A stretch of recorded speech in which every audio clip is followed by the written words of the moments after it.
Renaissance azana posa akozala pe na posa kotikala na posa wana ya mayele makanisi ya mutu nyonso oyo akoki komema quelque chose pour que Renaissance ekende liboso.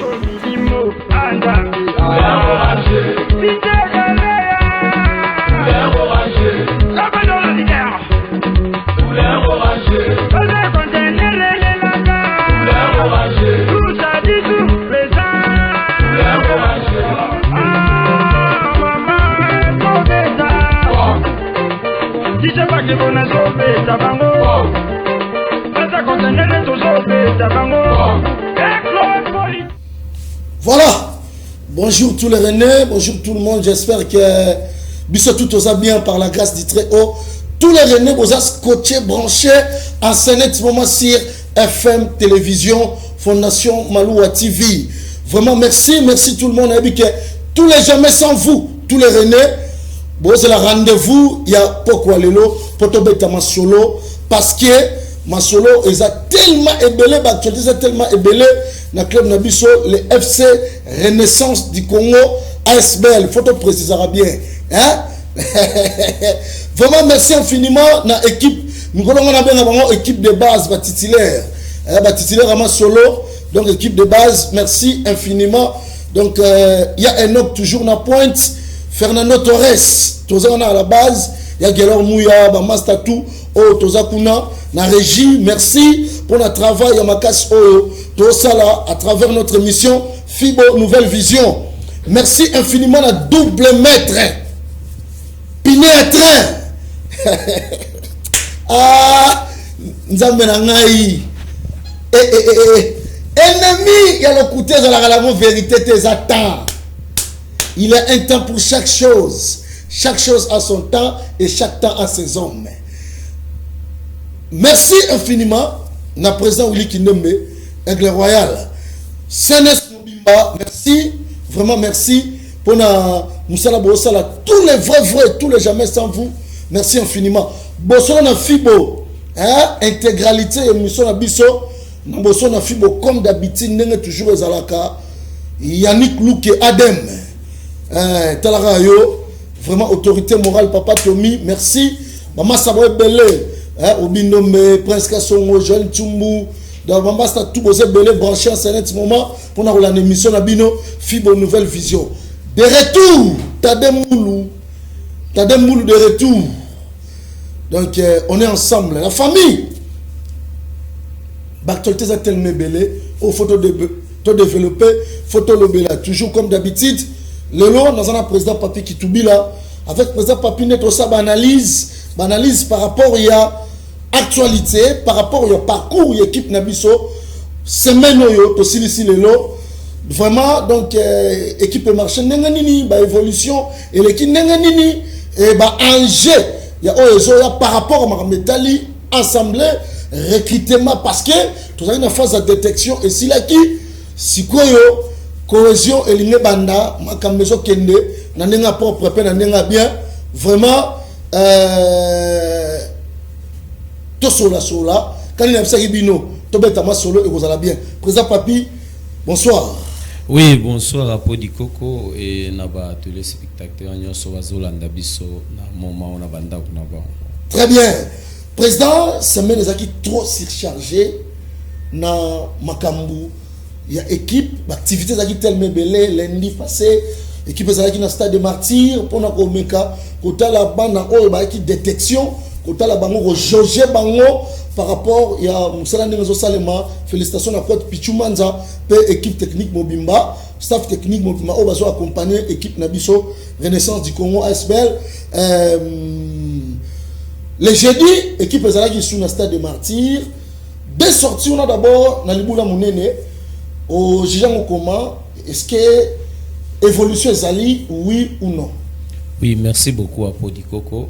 Évolution ezali ya makasi ya liboso na nous merci encore na comité mobimba o ezali dirigé par double maître et Billy Maloua par rapport à la stratégie et l'axi penda 20 ya sika et zalaki ke bazui bana mopanzi moko batali bango na niveau ya état ya terrain bakozwa bango pona ba raison te ba memi bango lisusu na niveau ya terrain où ils approprié ils ont répondre na ba norme à FIFA tel que Marty batali bango o ya kopesa savo ya kopesa te ba tche mopanzi poke e ba e ba ndenge nini ya ko talela nini ba René Nyonso ba talent ya malamu o ba ki ko servi mboka na biso mikolo eza koya et tant que moto aza ko encadrer jeunesse ayokaki pembela ya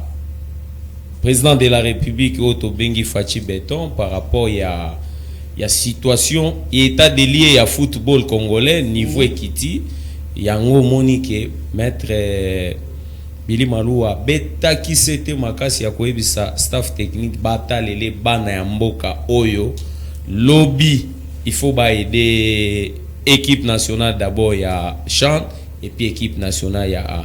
Mais merci quand même na coach Pichu par rapport à groupe déjà ça zui nabi ke bana ya renaissance ba ko regretter na déjà un effectif aux sur place bana renaissance ba regretter mais ils ont leur mot sur la polémique ils ont le mot exprimer peu doutes na ba milliers de René par rapport à recrutement par rapport parce que ça embrouille un peu les gens veuillez un peu nous expliquer pourquoi bobani la détection parce que bozana monga ko sala mercato lokola ba club musutene to moni sanga balende asombi directement 8 joueurs Vita Club DSMP vous n'avez pas cet argent ou bien bolini ko sala makamlo lenge nyoso na batute est-ce que à part ba joueur oyo tozomona na étape ya détection il y a des joueurs parce que na yo coach Pichu à tout moment il insiste sur que à part la détection il a fait une sélection.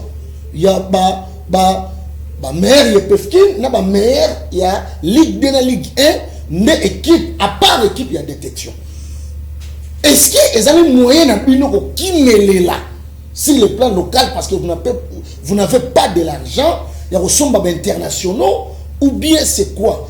Donc, un peu pour expliquer aux téléspectateurs parce que on dirait, ils sont embrouillés, moi, mon président Papi. Apodi Coco mbongo kazi vova kombongo elobaka te. Ozo comprendre mais il faut zala na mutu na maele. Poche na mbongo azoba eza ya moto nyonso. Mais maele ya moto na yo soko kufio kenango. Pourquoi na lobi bongo football eza projet. Mazembe tango azwa mazembe tellement bandai kotala n'exigence ya ba supporter asombaka ba joueur étranger. Mais abandonné koloba dès que tu comme en 2020 non 2019 à l'époque mazemba ko somba lisusu ba étranger te donc ezaki projet au mazemba salaki et ceux qui lelo tali lelo mazembe la plupart ya ba joueurs mazembe lelo azako betela na ba joueurs locaux si 90 à 80%. Pourquoi tchaki projet moko en place et maître Billy Maloua atangwaye aye kokuta vraiment tiroir eza vide na kati ya renaissance toza na ba joueur te otoki koloba ba yebi li solo ba série à l'époque Antoine Musanga nazwaka DSMP à l'époque to kutikala kaka na définitif moko yazaka comme joueur renaissance ezali papa kulukuta papa la et pesa qui est a projet moko boye ya ba jeune talent pona kotombola bango yango moni lelo DSMP comme pe na ba jouer au babimi ba yeye pe yango moni pe tour autant waye parce que au mandat ezala ki mama mabi il faut tika ba trace nae akutani na projet wane balani na oya staff technique yango moni babandi détection na bat bakansa so babike détection et la kisi ke ba joueur moko ba yebite ba joueur moko ba betite te na mir ba okikoloba so bino pe détection ba joueur à 3e division joueur mais c'est entre nous Lina foot obino bobenga lina foot lelo. Bobeti combien de matchs? Fazale a pambande beti. Et puis Fazale ango komona ke match moko bobeti le 1er janvier, match ami balé boyo betango le 30 janvier. Maintenant bozoloba première division ni babeti championnat complet aller comme retour. Do bazana temps de jeu kolekata bato babeti ligue ya lina foot na biso. Il faut que ça bango ba chance de okanda abeta na nini na DCMP. Autara na nini na mabele na changu.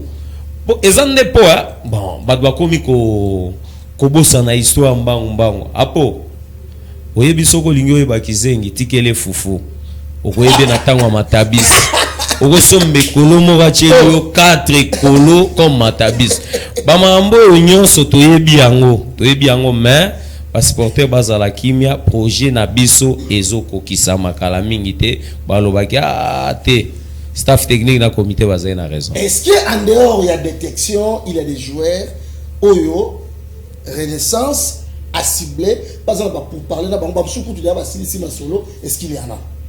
Bah joueur basé belé. Et belé. Très bien. Merci la famille. Papa Augustin Lomatelo en direct. Merci infiniment. Nemozo Landabiso en direct Naboso na Fibo. Merci Namoni Pena Papa Augustin. Merci. Donc la famille. Netolo la comparaison n'est pas raison. Tala. Nengue le président Maître Cleophas Billy Malou Alobaki. Il ne faut pas descendre trop bas. Il ne faut pas qu'on s'embrouille. Moutou aza sir na makamba osala alenga ate. Moutou aza sir na objectif ne oya tracé. Azara na besoin pe à se palpiter. La famille saison on ne serait pas déçu. Vous avez décidé, nous on n'a pas le temps de faire le populisme. Mais nous on toujours ennemi à vérité ça toujours temps. Ennemi à vérité ça toujours temps et voilà. Président Papi par rapport à votre talent, oh lelo ils ont été détecté. J'espère qu'au satire définitif il y a détection et c'est là qui lobby. J'ai vu bana mususu déjà dans l'ambiance ba comment dire nango ya ba 3 semaines donc ambiance voilà et lobby nango bana mususu ba leli ba mususu oyo ba donc si bango na bandaku mais au moins même ngape personnellement na zaki na mawa kota la déjà to mesala qui déjà na ba cohésion ba G et chose a été entraîneur Fora à sélectionner et il a pris sa dernière décision contre Pichou a tiré na équipe Oyo a préféré à compléter na ancien na équipe Oyo va renforcer au satire de Renaissance 2022-2023 na côté la bana est-ce que dans l'ensemble na ba oba zonginda na ba Oyo le batikali est-ce que vous êtes satisfait d'encadrement de l'équipe pendant 3 semaines? Personnellement bon mutuna mutaza na musala na ye félicitations quand même na coach Pichou pour na mutemo aza nango vous comprenez pour ngai na goma yo mona nyonso bazaka ba bon siko na utika nani na gozwa nani et puis soki na comprendre ezake et soki atikali na bawe atikali bazo répondre ne na philosophie ya jenae alors na yo comprendre que mboko ezana ba talent et na état de lieu bazako sala il faut pe ba mekana ndeni ba oki ko encadrer jeunesse tout le bagage richesse ezali diamant or nini mais ceux qui ba pays lokola ba Brésil lelo ba otanga bango ezape bale nde tomboli bango donc par rapport à groupe d'abord non to ba okabwana sala bango pe souci komona ke si bo meseni cohésion wana mais bokoza maele bino nyonso mais les premiers ozaka moko zoba pa ozaka moko et yango ndewe salemaki il fallait quand même le rôle à staff technique après ça qui projet comité pe azalaki na projet wana pesa ki bango nombre moko limité yango il faut kaka basukisa na nombre wana to encourager ba op ba kei baza mabete et après 2 ans ou 3 ans ba oki kozonga lisusu pour que ba ya ko tenter chance bisika pe bazali comité amekaki ko tia équipe moko en place pona ko landela pe ba wana bakei koma baza ko évoluer bisika o bazali pomba la sima ba benda bango lisusu na kati équipe. Très bien. Pour baza ko évoluer bisika bazali pomba la sima to benda bango sous na kati club na biso le FC Renaissance du Congo. Président sikoyo makamba détection et sili. To koti sikoyo na phase ya préparation. Est-ce que lelo parce que elo ko ma rappel biso mo mingi préparation ezalaka penza na dire moko mukuse l'état baninga ba juste ko se préparer makasi bino pas ko se préparer sur une semaine beaucoup de moko na championnat. Cette fois-ci, j'espère que Makambu, bino déjà le comité national des supporters CNS en collaboration avec le comité sportif, boye bela ki da vision avant. Bon, ça d'abord Makambu nenge sengela ke za la détection à part détection na CC, bon ça li pe Makamba va jouer rebelle malgré bobo na bino koloba bobo na bino populisme côté mususu balobi bana mongote. Hein wana pere mabiala na Luanda alobaki bana mongote. Yango moni bosombi ba joueur étranger té. Pere mabiala administrateur ya parlons fibo na pesi mbote. Donc c'est ça. Est-ce que cette fois-ci, club et vos temps, il y a qu'à se préparer en bon et uniforme.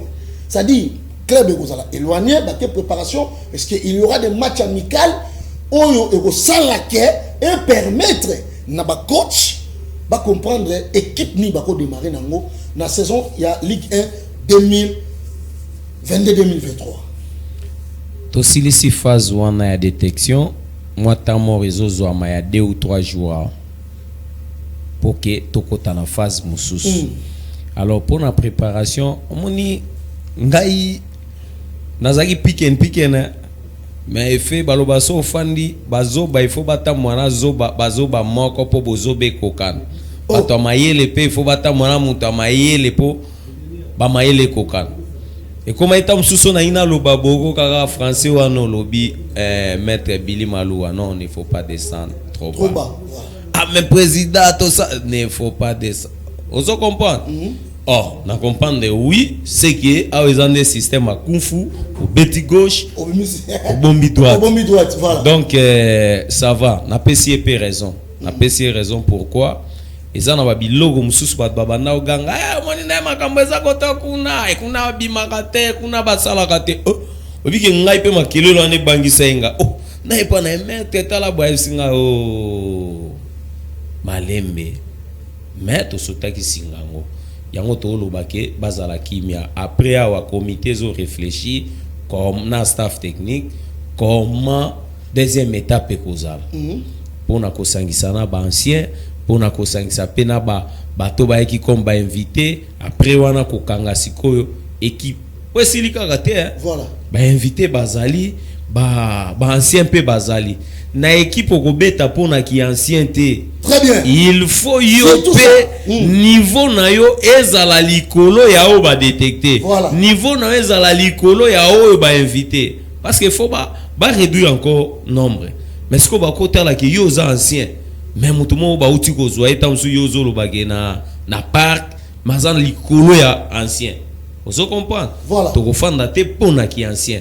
Donc yo pe ancien logo lozali comment na te tan baninga ba s'entraîner mikolo bazokata yo lobina fanda te c'est préparé parce que compétition zo koma mabe par rapport ya poste na poste. Ndi après wana tan ba kokanga nombre wana et to koki ko mema bango quelque part pour que ba fanda ba kolisa lisusu ki bondeko cohésion utango tozo zonga likambo yo kokate bana 8 ans mais tout yango to côté limaki to longolango. Voilà la famille. J'aurais voulu ajouter na ba téléspectateurs sur Hollande biso la famille tous les René na vie sur vanina mutu lingaka oyeba to pe o étudier façon de gérer ya mutu ozanaye descente ya président du comité sportif à FC Renaissance du Congo na stade de Martyr maître Clophas Billy Maloua il était clair président alobaki eloko moko clair alobaki boye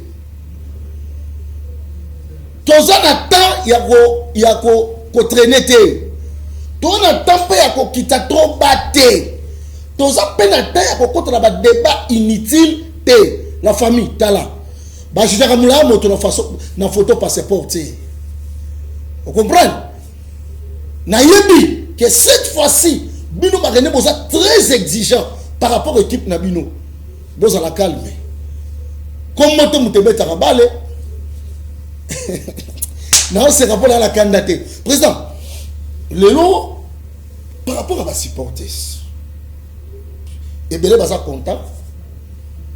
Le là, niveau, ma caméra qui est pas de détection, malgré ma campagne, mais sentir que la majorité des supporters, ils sont très motivés, très contents. Et bazo appuyer système oyo comité sportif na CNS bakumbeli masolo cette fois-ci. Est-ce que Bino, président sectionnaire, membre du comité sportif, là je vois directement le président Willy Kinembe, président maître Clofas Billy Maloua, le conseiller Timothée Chimanga, est-ce que cette fois-ci, avant de tenir l'assemblée, cette fois-ci vraiment beaucoup qui ont rassuré dans les supporters Nini na début il y a championnat 2022-2023. Et ce qui bon mon appel bon mon baotala c'est du nouveau parce que tant autobandi préparation parce que à ta détection ils ont fait partie quand la préparation. La préparation oui exactement. Préparation ndenge bandeli ba mon a ke bandi attend. Batumsu bakanisa itamsu to bandozela na il faut tout ça l'ensemble boyna boy te ko diriger za ko prévenir et comment qui que so to bito zela ensemble bakolo ba biso pe championnat zo banda lobby lelo ba bibo ça l'ensemble et ça nango ensemble entité reprendre acte et ensemble pe l'équipe mais ce ko ekozana na retard que lobby championnat les lobby so to sali ensemble et puis le même lelo to banda ko luka ba jouer ko préparer équipe ezala mois passe c'est pour cela il fallait d'abord ko préparer équipe to zela na biso makambo ensemble mais bazala kimia et mbangu pema déjà semaine prochaine ngezaleli maramutu ekozala nango vraiment au Zénith tamsusu pe na semaine wana nde mélange ekosala mapena ba ancien na ba nouveau et je crois na comité ekozala sous temps mingi te pona ko bomba ba jouer mais cette fois-ci Renaissance a robeta pena na PPO ya 2014. Renaissance a robeta en 2014. Les problèmes on peut pas supporter parce que c'est posé président. Renaissance côté recrutement tout le monde ba yebi que Renaissance a raté. Renaissance est ça usine. Nengo biso tout yebi c'est-à-dire Renaissance à tout monde joueur à quel le rôle la mingi te pour o roya a bo Santabino na solo wana c'est-à-dire Renaissance est ça usine de va jouer. Mais le problème c'est koyo président pendant 7 ans Renaissance a eu la possibilité de regarder ma talent. Talent wana Renaissance a brillé, a pessi makambu. N'est-ce pas qu'à soit il y a mi-saison, il y a saison moko accueilli. Est-ce que cette fois-ci, bah joueur yo dans une détection, bah joueur baza sous négociation, bah joueur baza déjà ancien garantie nini, bozo garantir na ba supporters parce que elo wana comme le rôle virus et comme le rôle maladie que Renaissance a son joueur mi-saison, une année et après joueur accueilli. Est-ce que tu peux espérer un changement européen parce que le rôle d'abord bandit dans fondement aux actes de détection. Est-ce que tu peux espérer une autre façon il y a aussi la makambu que non Renaissance a signé peut jouer un contrat il y a 3 ans 5 ans ni ba mazimé ba salaka pour te garder équipe mon que baboni tu veux au petit équipe au saison peut la même équipe tout à la paix fitine n'est côté ya biso au lieu de tout ça mbria kaka bozu ba tu sous influence après si ma saison moko poids si ma mi-saison poids 2014 eza 2022 2014 eza ina président Mususu 2022 eza pe na président Mususu eza problème ya politique lelo nazalaki na président oyo a dirigé 2014 lelo pe naza na président oyo a dirigé 2022 différence ezali quand même soka lingi eloko ta oyebisa bino abina lingi te soki pa abi alingi ayebisa bino ke na lingi mais en 2014 différence ezalaki ya ngwana oyo kaka mutu azondima place boya kazate mais ko comprendre ko boya na ezali par rapport na oya ndimeli na kolia mais tant osko ko yana biloko oche biloko mutaboyi kolia vous comprenez un peu yango esalaki ke ba joueur ba ya ki belé tant ba joueur ba ye belé manque ya vérité na sincérité et qui misa pe ba joueur belé yango mona ke koma ki même ba ndeko ba ki étranger même ba o bazaki ko ka biso ka bi so na ofanda na équipe eza pona ba supporter so ke zai pena pona ba dirigeant menace na kindaka message wana zozongi ya biso ko so la pe ya jour dirigeant wana ko kende ndenga na koya mais so ka za na koya te mais tandis que lelo vérité quand même ezali yango monique tolobi football eza projet très bien projet wana yango to bandi na yango même si mandat na esili oya koyaka akokutaka pe projet wana akokutaka pe ba jouer oyo baza na kati ya projet pour na continuité pourquoi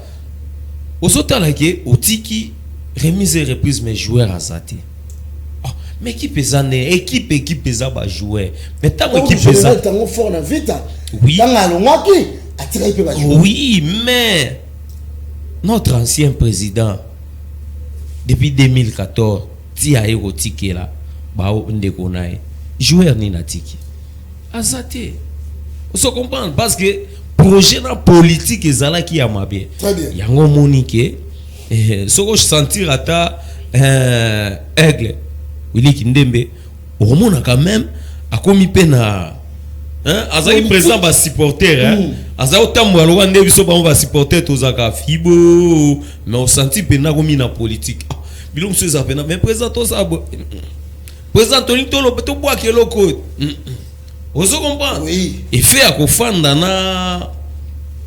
na numéro 1 double maître a super attitude nae ya kutambola boye pe ya koyeba kobomba makambo vraiment c'est très important ya moni biso nyonso pe même o ba supporter o toza ba président sectionnaire to komozo attitude wana mais boso lo batel susu ndeni seke makambo ya te bo banga te to banga te ezande moi o ba mapinga balobaka alignement o tozui esengide ekende totambola bo voilà alignement c'est une question d'alignement c'est-à-dire tout ça va maquiller les trop to s'en sortir pe na sima maquiller les wana ti to influence peut pas tu trop na sima influence na pe tant ba ba ko timbela de influence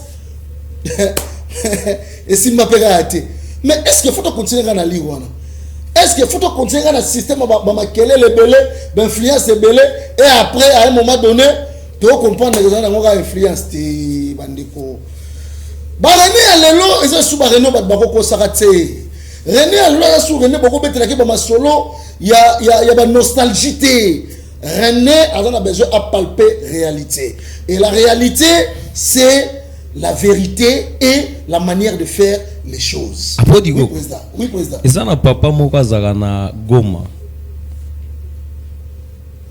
notre papa Antoine Musangani abanda olobana eloko moko soko ebisie kaka président tosala bwa ebisa bi président papi tika supporter bakosaka ete voilà mukola ko découvrir lokuta akobalukela yo on se comprend pour te dire tant otambusa troupe lobela bango vérité tant mususu parmi na bango wana moko akoza na solution très bien tant ozo mema bango kaka rouge likambo eza déjà bleu yozo kende kaka rouge tant bakoya ko comprendre que bleu yondo ozana problème yango moni même na armée et numéro 1 oya trahisaka troupe nae soit ako bimate troupe nende bete masasi donc pour te dire le kuta na mambo abale ezaka malamu te donc il faut kotambola na bosolo nde tokolo faut kotambola na bosolo nde tokolonga vaut mieux na zana 1 lobaka na 1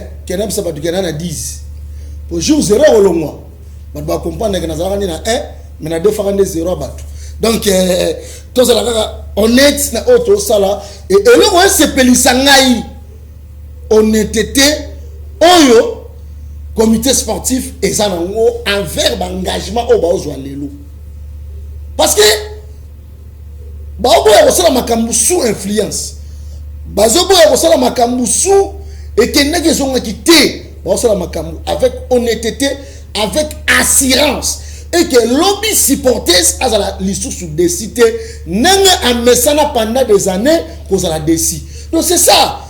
Donc nous sur l'andabiso comment on note. Je pense que la question de notre président Papi et ça pour na bino au besoin banda pour comprendre que éviter monde il y a populisme, éviter monde il y a influence, éviter l'inga beaucoup plus vérité, l'inga beaucoup plus au monde na misu. Topé au palpé na misu au leke au même moment dans mon peuple à chaque moment parce qu'au moment on trop aux autres pas ta coup de café au moment on trop aux autres coupe du Congo à l'époque parce que tout le monde était uni maman comme monsieur belé na to comprendre na nous au moment on trop donc il m'a trop bah résultat bino mo c'est la banda bino mo boyebi donc ça dit que cette fois-ci il faut que l'on la virus wana faut que l'on la babiloko wana Congo Zamboka ba talent, Congo Zamboka yaba merveille belé. Oh, faut pas que douter na ba talent congolais. Ba dribble rabino facilement té. Donc mon temps ko sabino te que pour club comme makasi, il faut zoka étranger. Non. Pour ça papi na mon ngo ça par là. To club a créé en 2014. To bima vice champion et Pefkin. Naba bana ya mboka tokei tozwa coupe du Congo wana DSMP naba étranger ba opela toyebi kana tozwa na Katanga toye kozonga wa tobite pona kosala mwa politique ya populisme tozwa ba étranger tobetana bango tobetina bango wa eloko batikali la plupart bosuka na bango bien te apo Versatile. Elo moko na ko. Comment tu m'as président? Elo mona ko bisayo championnat ya Congo. Eza 3e lelo na Afrique. Oui. Omoni ata soto beta na équipe nationale. Soika ko tali classement ou bien poule na biso bi ba biso Congo Brazza, Gabon, Cameroun, ozala kimia.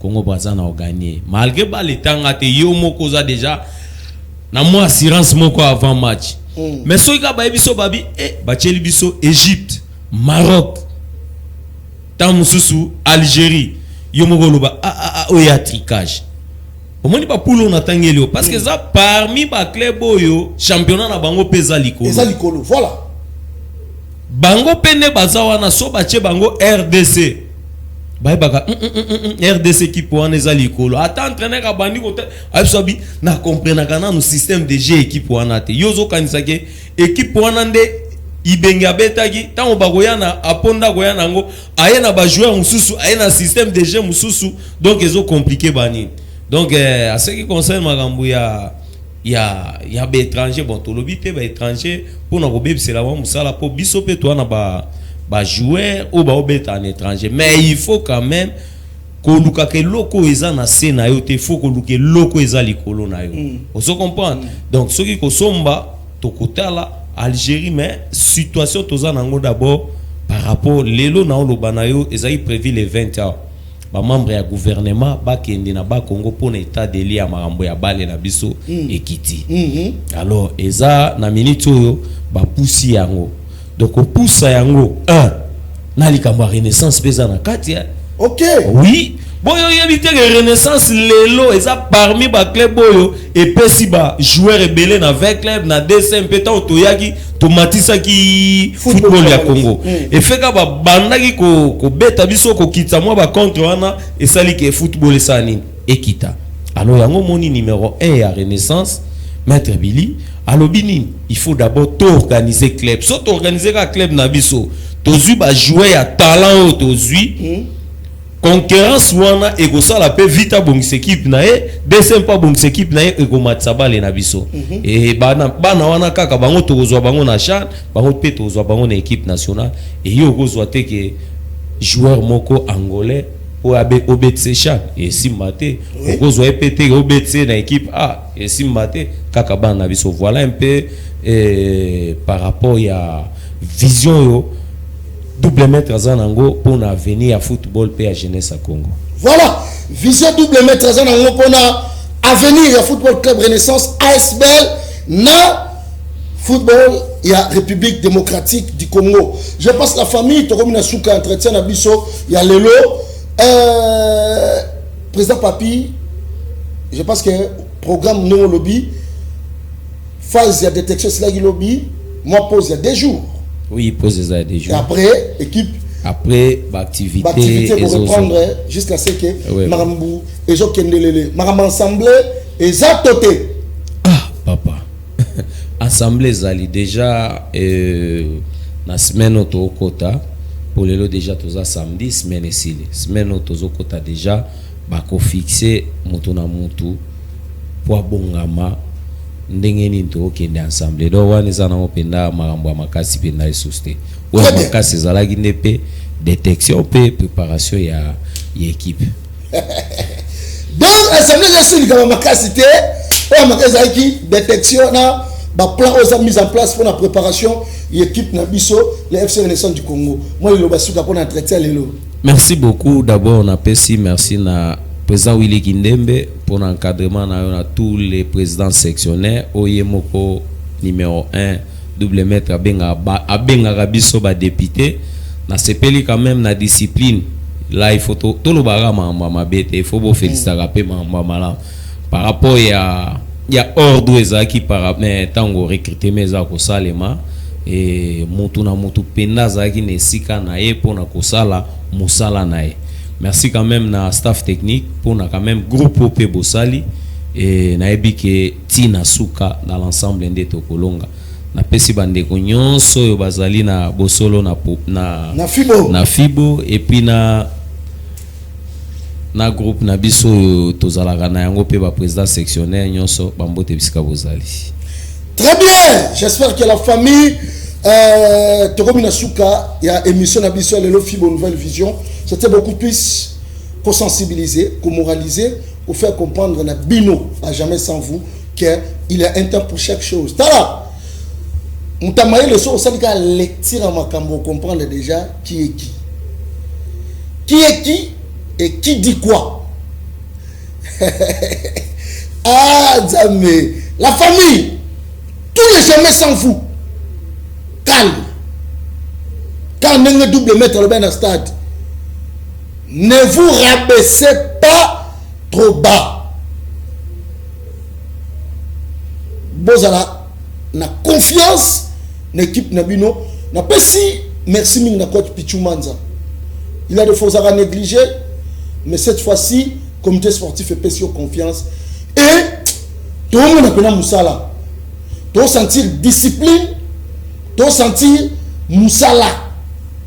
Et nous avons bâti là sur Belé pour la saison. Au Pessa Bisso ba merveille. Papa, Bisso to lingio. Tu vois na Bisso oh quand tu as au Brésil te yo. Pichumanza yo. Donc tout ça Moussala, merci infiniment. Na double maître, les piliers à train sont en mêlée à bête à l'icofité. Et quoi monter, quoi bender. Hein? Double maître, Billy Malou à Cléophas. Merci infiniment. Merci na président Willy Kindembe. Tous les présidents sectionnaires, n'a pas suivi nos merci infiniment. Président Antoine Moussangana depuis Goma, merci. Merci mon président. Donc, merci vraiment à Batoutou. Oh, vos équipes branchées. Prince Kassongo les bourgeois. Mastananga Moro, Bosso, na fibo na l'élibino mabé. Prince Kassongo, autorité morale. Donc, merci parce que nous senti le pénage. Boza Penza en direct sur FM Télévision pour notre émission d'Abino Fibo Nouvelle Vision. Programme Ezali, 2 jours à pause. Après, équipe est répondre sous ma solo. Et cette fois-ci, ils assument sur la détection T. Tokoti directement 100% préparation pour la saison 2022-2023. Ndeto lo baka ba jijaka mula mutu na photo passeport te. Masolo no za masolo ko beta raté. Masolo so za pe masolo ko kotaka te. O kota misolo mo boyebi na mutu na makolote yo kufi bango batikali. Merci à suivre. Merci na Enoch. Ya Gela Mouya. Ya Torres, équipe technique na biso. Merci. Tokutani semaine prochaine.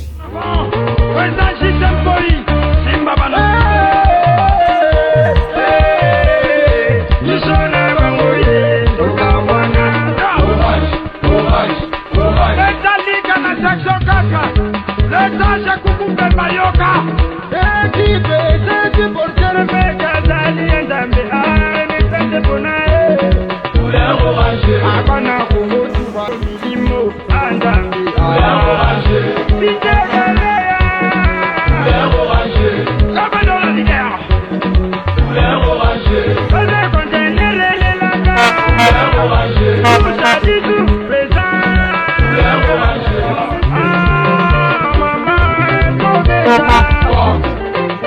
Dice pas que vous n'avez pas fait ta bango. Pas à contenir les taux de ta bango. Et Chloé Poli. Présent système Poli. Simba Bala. Nous sommes à bango. Le Talika na section kaka. Le Taja Kukumbe Bayoka. Équipe, c'est pour que le mec a d'ali et d'ambi.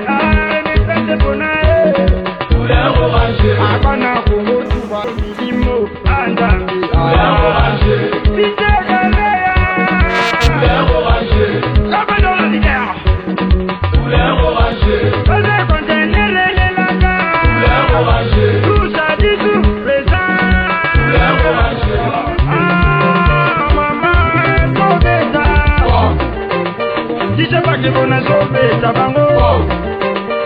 Contenere tozobe tabango Chloé Poli Présent système Poli Simba Bala Nous sommes à bango Tokawana Le Talika na section kaka Le Taja Kukumbe Bayoka Ekipe seti portere mekazali endambe ani pende bonae ulero wanje akana kuhutuba milimo andambi ulero wanje bijegelea kumba biso mema fibo ezobika pona yo maluwa ezobika pona yo maluwa alechamo pepe o maluwa mema fibo kumba fibo ezobika pona yo maluwa ezobika pona yo maluwa alechamo pepe o tala biso toyelelo nesengo o ya maluwa telema mwana fibo afibo bayamba yo bongo babekela yo maboko. Merci mingi papa. Présent système Poli Simba Bala. Nous sommes à bango Tokawana Le Talika na section kaka Le Taja Kukumbe Bayoka Ekipe seti portere mekazali endambe ani pende bonae ulero wanje akana kuhutuba Renaissance aza na posa akozala pe na posa kotikala na posa wana ya mayele makanisi ya mutu nyonso oyo akoki komema quelque chose pour que Renaissance ekende liboso.